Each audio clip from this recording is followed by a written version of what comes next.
نحمده ونصلي ونسلم على رسوله الكريم اما بعد فاعوذ بالله من الشیطان الرجیم بسم اللہ الرحمن الرحیم ان عائشة انها ذکرت النار فبکت فقال رسول اللہ صلی اللہ علیہ وسلم ما یبکیک قال ذکرت النار فبکیت فهل تذكرون أهلكم يوم القيامة فقال رسول الله صلى الله عليه وسلم أما في 3 مواطن فلا يذكر أحد أحدا عند الميزان حتى يعلم أن يخف الميزانه أم يثقل وعند الكتاب حين يقال ها اقرأوا كتابه حتى يعلم أين يقع كتابه في يمينه أم في شماله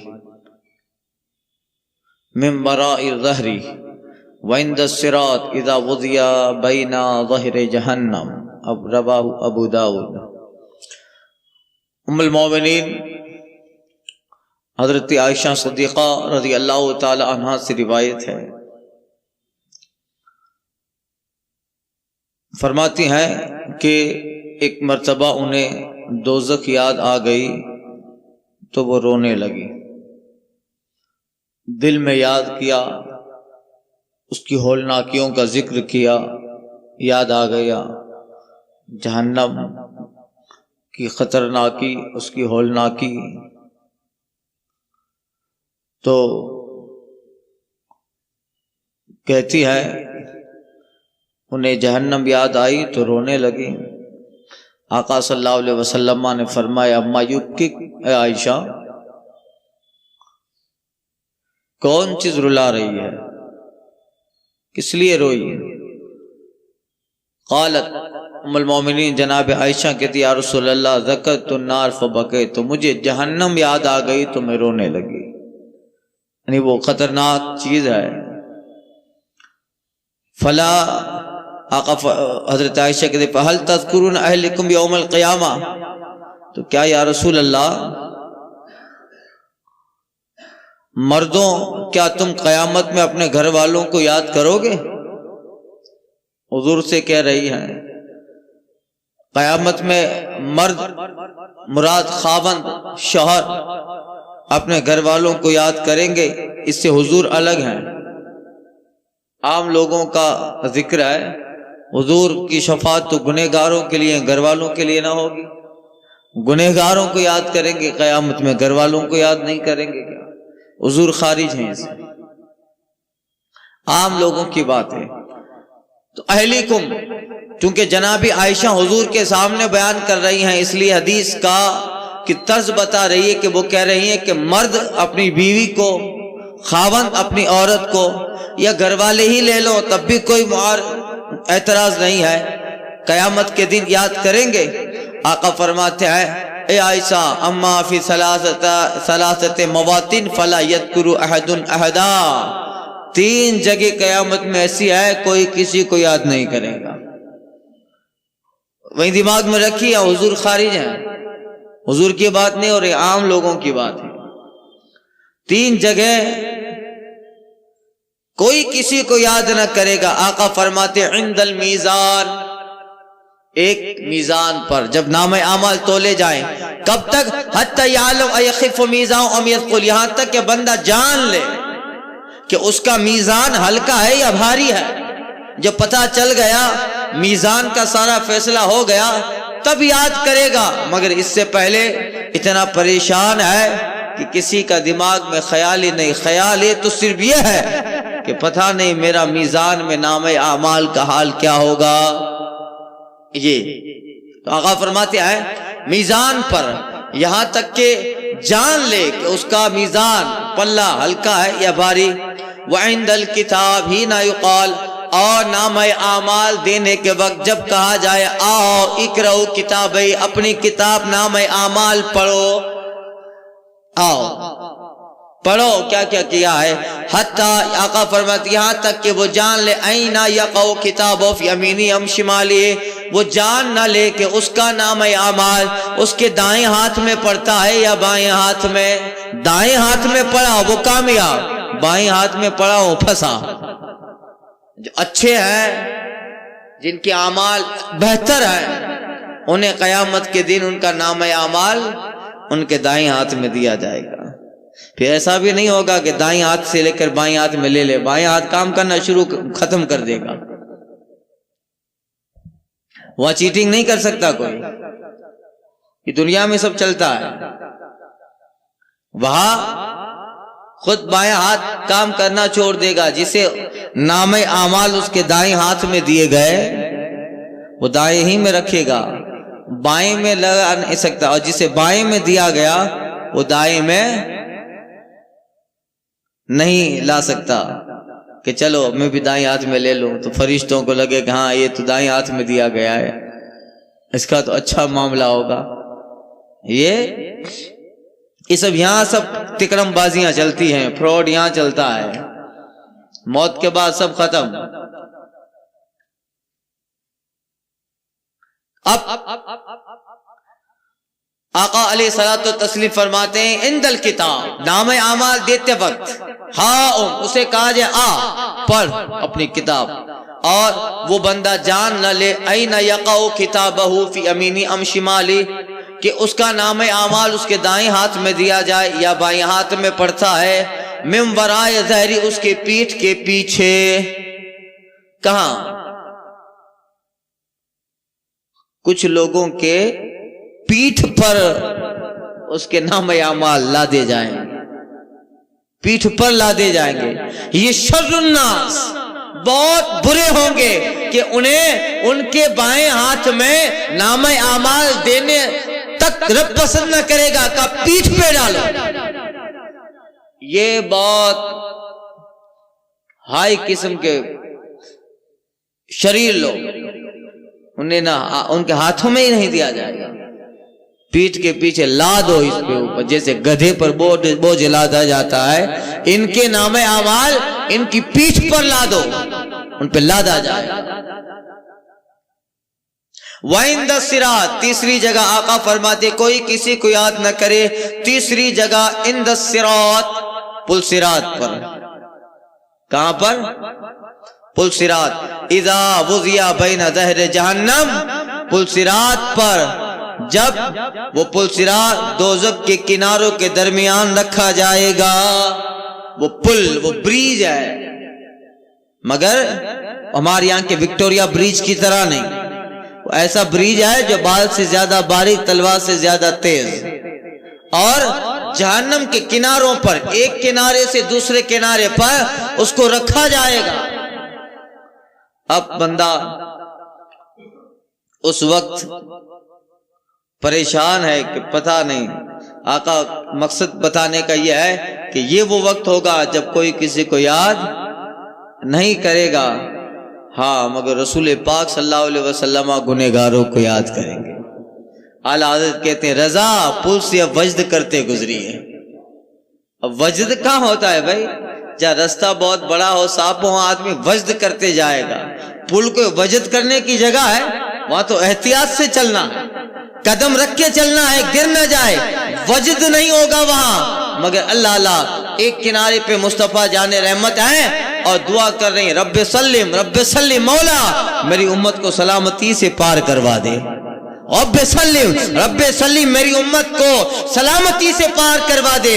اب حضور کی دعا امت کے حق میں اتنی رنگ لائے گی کہ اب چلنے میں خطرہ نہیں ہے. اعلیٰ حضرت کہتے ہیں اب ڈرنا کیسا رضا، پل سے اب وجد کرتے گزریے کہ ہے رب سلم دعائے محمد، ہے رب سلم دعائے محمد. حضور وہاں رب سلم کہہ رہے ہیں تو پھر امتی کا بیڑا پار ہے. رضا اب پل سے وجد کرتے گزریے کہ ہے رب سلم دعائے محمد صلی اللہ علیہ وسلم، ہے رب سلم صدائے محمد. تو یہ پل صراط، مگر تھوڑی دیر ہم کو بھی آزمایا جائے گا. پل صراط پہ گزرنا ہے، تھوڑا چلے، یہ گرے وہ گرے،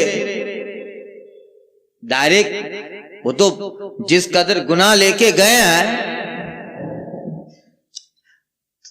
پیر رکھیں گے تو تھوڑا ڈرا جائے گا، گر جائے گا، پھر اس کو پکڑ لے گا. بلکہ ایک حدیث میں آیا ہے کہ اس میں بڑے بڑے ہک لگے ہوئے ہیں سپورٹ کے لیے. اب گرے گا، گر گیا، پھر اوپر آ گیا، تھوڑا کچھ ٹائم تک پریشان رہے گا. نیچے جہنم کے شعلے ہیں، اب گرتا ہے، پکڑتا ہے، پھر کسی بھی طرح اوپر آتا ہے. یہ سب ہوگا. جب دیکھا کہ ہاں بہت پریشان ہو گیا، اب مصطفیٰ جان رحمت کی نظر کرم ہوگی. یہ اعلی حضرت کہتے ہیں آستین رحمت عالم الٹے، شکم پاک پہ پٹھا باندھے. اب حضور علیہ الصلوۃ والتسلیم کا کرم ہوگا. کہتے ہیں اعلی حضرت آستین رحمت عالم الٹے، شکم پاک پہ پٹھا باندھے، نارے دوزخ میں گرنے والوں کو صاف الگ کھینچ لیا کرتے ہیں. یہ سرکار صلی اللہ علیہ وسلم کی کرم نوازیاں. تو اس حدیث کا مطلب یہ مصطفیٰ جان رحمت فرماتی ہے 3 جگہ ایسی ہیں کوئی کسی کو یاد نہ کرے مگر مصطفیٰ یاد کریں گے. اس لیے اس سے حضور خارج ہیں. کوئی گھر والے کو یاد نہ کرے گا، بیٹا باپ کو، نہ باپ بیٹے کو، نہ ماں بیٹی کو، کوئی کسی کو یاد نہ کرے. ہر آدمی اپنے ہی کیے میں اتنا پھنسا ہے کہ پھر اسے دوسرے کا خیال ہی نہیں. ہاں ایک رسول پاک کی ذات گرامی ہے کہ ان موقعوں میں بھی رسول پاک اپنے امت کے لیے ان جگہوں پہ آ رہے ہیں. حضور میزان پہ آ گئے، پھر جب بندے کے نام اعمال تولے وہاں سرکار آ گئے، پھر جب پل صراط پہ گزرنے کی باری آئی ادھر حضور آ گئے. یعنی اس طرح رسول پاک اپنی امت کے لیے یہاں وہاں تشریف لے جا رہے ہوں گے. اعلی حضرت کہتے ہیں جس طرح کوئی اپنے بیٹے کو ڈھونڈے، خدا گواہ وہی حال آپ کا ہوگا.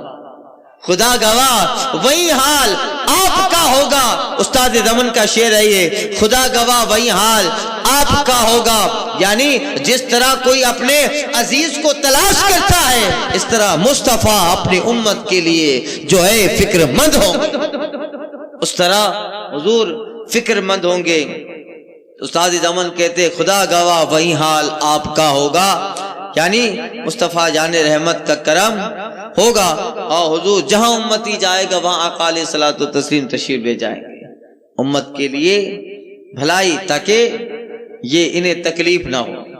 ان عائشہ قالت جاء رجل قعد بین یدی رسول اللہ صلی اللہ علیہ وسلم فقال یا رسول اللہ ان لی مملوکین یکذبوننی ویخونوننی ویعصوننی واشتم علیہم واضربہم فکیف انا منہم. فقال رسول اللہ صلی اللہ علیہ وسلم اذا کان یوم القیامہ یحسب ما خونک وعصوک وکذبوک وعقابک ایاہم الى آخر الحدیث. حضرت عائشہ رضی اللہ تعالی عنہ سے روایت ام المومنین سے فرماتی ہیں ایک شخص بارگاہ رسالت میں حاضر ہوا اور اس نے عرض کی یا رسول اللہ. آ کر رسول پاک صلی اللہ علیہ وسلم کے سامنے بیٹھ گیا اور اس نے عرض کی یا رسول اللہ میرے کچھ غلام ہیں، نوکر چاکر ہیں، میرے پاس کچھ غلام ہیں، مگر ایسے ہیں یکذبوننی، کبھی وہ مجھ سے جھوٹ بھی بولتے ہیں، کبھی میرے مال میں خیانت بھی کرتے ہیں اور کبھی میری نافرمانیاں بھی کرتے ہیں. غلام ہیں مگر کبھی جھوٹ بول دیتے ہیں. میں نے پوچھا کیوں نہیں آئے تھے؟ کام کچھ نہیں تھا مگر پھر کا اس لیے نہیں آیا تھا. خیانت کرتے ہیں، کاؤنٹر سے پیسے نکال لیتے ہیں. نوکر چاکر ہوتا ہے نا آج کل بھائی، دو اسونونی اور نافرمانی کرتے ہیں، مالک کی بات نہیں مانتے، نوکر ہے. تو یا رسول اللہ ایسا ہوتا ہے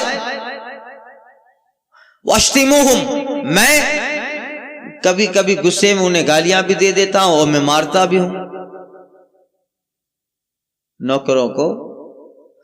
فَكَيْفَ یا رسول اللہ علیہ الصلوۃ والتسلیم تو ان کے متعلق میرا کیا حال ہوگا؟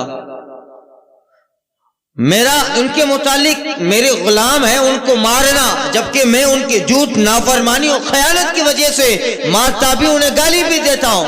یا رسول اللہ، کیا قیامت میں میرے ساتھ یہ معاملہ پوچھا جائے گا تو پھر میں کس حد تک گرفتار رہوں، میرا گناہ کس حد تک ہوگا؟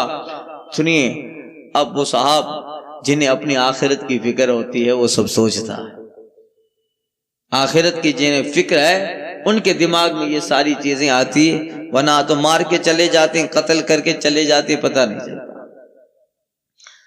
بے خوف ہو جاتا ہے انسان، اللہ اور اس کے عذاب سے بے خوف ہو جاتا ہے، آخرت کا ڈر نہیں رہتا۔ پرسوں ترسوں کے اخبار میں تھا، ایک جگہ کوڑے کرکٹ میں 2 دن کے بچے کی لاش ملی، زندہ بچہ ملا۔ اب کسی کا ہوگا، ظاہر بات ہے جب کوڑے کرکٹ پہ کوئی بچے کو کپڑے میں لپیٹ کے پھینک گیا ہے یا پھینک گئی ہے تو پھر وہ ناجائز اور کسی گناہ کو چھپانے کی وجہ سے یہ کام ہوگا، ہوا ہوگا۔ تو پھر یو پی وغیرہ کہیں کا اخبار میں پڑھا، بچہ بالکل زندہ تھا، ٹھنڈی کا موسم ہے، 1-2 دن کا بچہ تھا، اس کی ماں اس کو لپیٹ کر کوڑے کرکٹ میں، کچرے کی بڑی پیٹی ہوتی ہے نا، اس میں ڈال کے پھینک گئی۔ جب عذاب، اللہ کا ڈر، خوف نہیں رہتا ہے تو بندہ بڑا سے بڑا جرائم کر لیتا ہے مگر اسے احساس تک نہیں ہوتا۔ اور جن کی عقل، جن کی فکر، جن کے دل میں خوف الہی رہتا ہے وہ تو ایک سیب بھی کھا لیتا ہے تو کئی سال عبداللہ سومئی کے باغ کی رکھوالی کے لیے راضی ہو جاتا ہے۔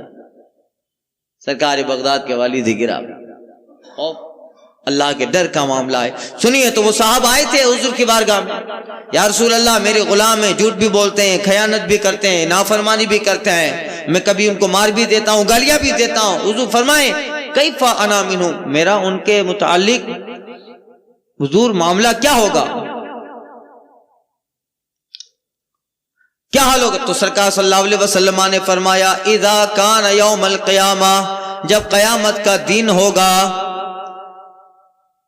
یحسب ما خونک وعصوک وکذبوک، جب قیامت کا دن ہوگا تو ان خیانتوں، نافرمانیوں اور جھوٹوں کا اور تیرا ان کے سزا دینے کا حساب لگایا جائے گا۔ انہوں نے جو جھوٹ بولا، خیانت کی، نافرمانی کی، اس کا بھی حساب ہوگا، اور تو نے جو سزا دیتا تھا، عقابوں کا ایہم، اس کا بھی حساب لگایا جائے گا۔ اب سرکار فرماتے ہیں اور ان کے جرموں کے بقدر ان کی سزا ہوگی، بی قدر ایہم دون ذنبہم، ان کے جرموں کے برابر انہوں نے جتنا تم سے جھوٹ بولا تھا، خیانت کی تھی، انہیں اس کی سزا قیامت میں ملے گی۔ اب دیکھیے گا، آقا فرماتے ہیں کانا فضلا لکا وان کانا عقابک ایہم فوق ذنوبہم، آقا فرماتے ہیں ان کے جرموں کے بقدر سزا ہوگی تو عدلن بدلن، یعنی پھر سرکار فرماتے ہیں پھر اگر تیرا انہیں سزا دینا اور ان کے جرموں کے بقدر ہوگا تو عدلن بدلہ ہو جائے گا۔ کیا؟ کانا فضلا لکا وان کانا عقابک ایہم فوق ذنوبہم، نیچے والا لائن آگئے فَإِنَّ عِقَابُكَ إِيَّهُمْ بِقَدْرِ ذُنُوبٍ كَانَ كِفَافًا، اگر تیرا انہیں سزا دینا ان کے جرموں کے برابر ہوگا، یعنی تو نے انہیں اتنی ہی سزا دی ہے جتنا انہوں نے جرم کیا تھا، آقا فرماتے کَانَ كَفَافًا، تو عدلہ بدلہ ہو جائے گا، یعنی کسی پہ کچھ نہیں، انہوں نے اتنا جرم کیا اتنی تو نے سزا دی۔ اب یہ سزا ان کے لیے دنیا ہی میں ہو گئی، یہ سزا ان کے لیے دنیا ہی میں ہو گئے، عدلہ بدلہ، کسی پہ کچھ نہیں ہے، مگر کب؟ جبکہ تو انہیں اپنے ان کے گناہ، ان کے نافرمانیوں کے برابر سزا دے گا، تب آقا فرماتے ہیں لا لکا ولا علیک، نہ تجھ پر کچھ ہے نہ تیرے لیے کچھ ہے، کچھ نہیں ہوگا تجھے، یعنی جتنا ان کا گناہ تھا اتنی تو نے سزا دی۔ وَإِن كَانَ عِقَابُكَ إِيَّاهُمْ دُونَ ذَنبِهِمْ كَانَ فَضْلًا لَكَ، آقا فرماتے پھر اگر تیرا انہیں سزا دینا،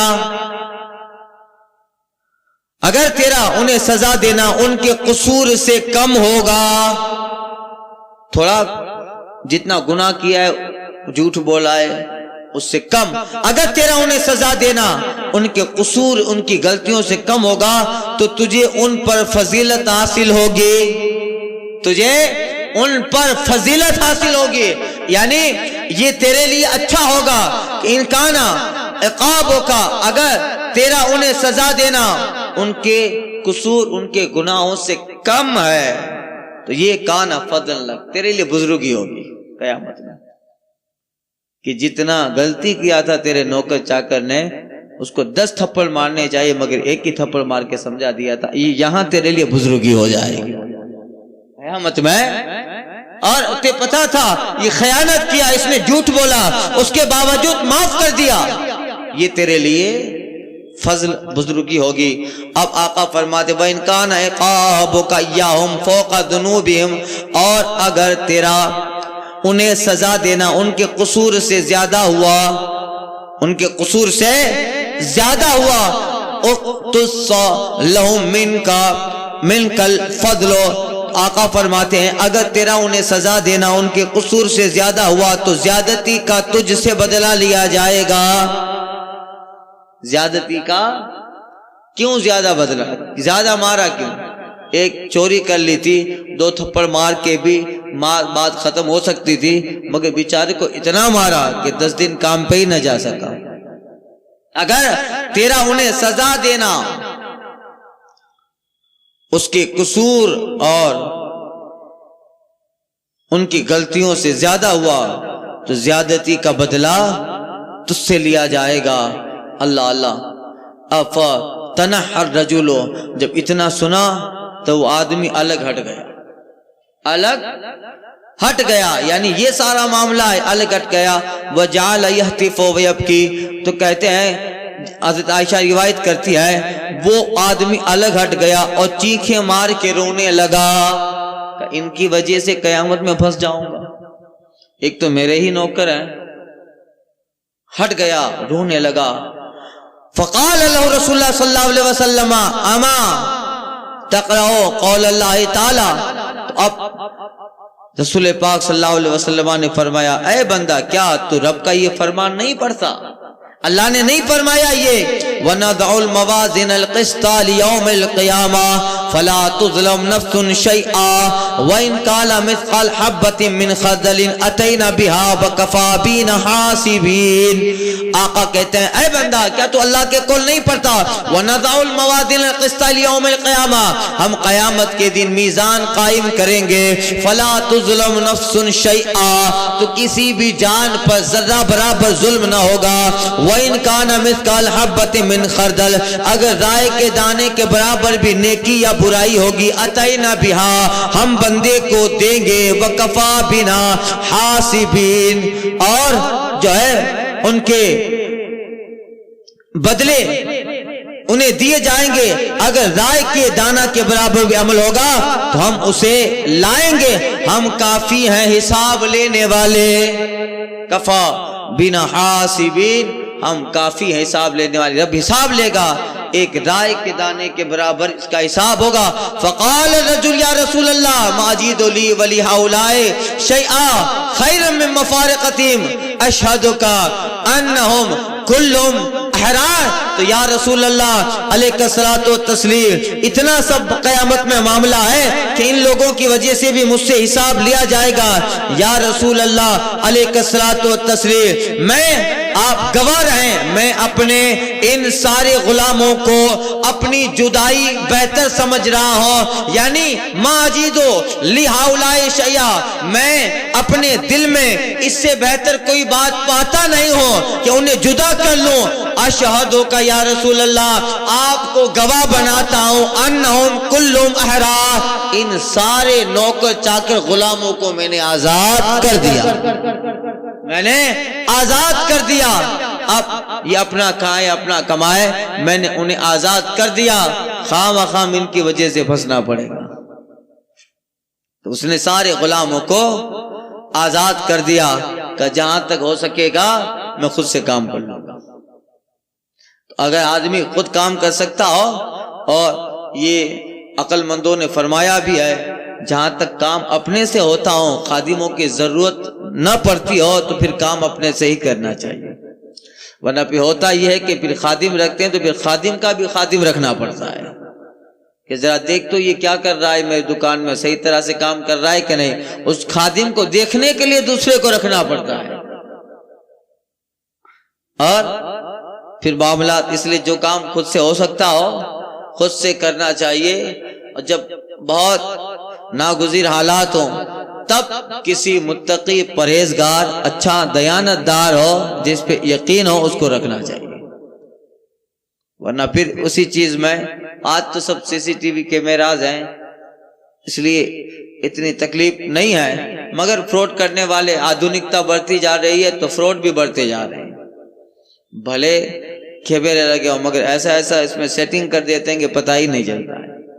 کیمرہ بھی کام کرنا چالو ہوتے ہوئے بھی کام کرنا بند کر دیا ہے، یہ سب طرح کے حالات ہیں۔ تو اب ان کے تعلق سے تو آپ اس حدیث پاک سے کیا سمجھے، یعنی ہمارے ماتحت جو ہیں، بھلے یہاں نوکروں کا ذکر ہے مگر ہمارے ماتحت جو ہیں، ہم اپنے گھر کے بڑے ہیں، ہمارے ماتحت ہمارے بچے، فیملی، بیوی، یہ سب ہیں۔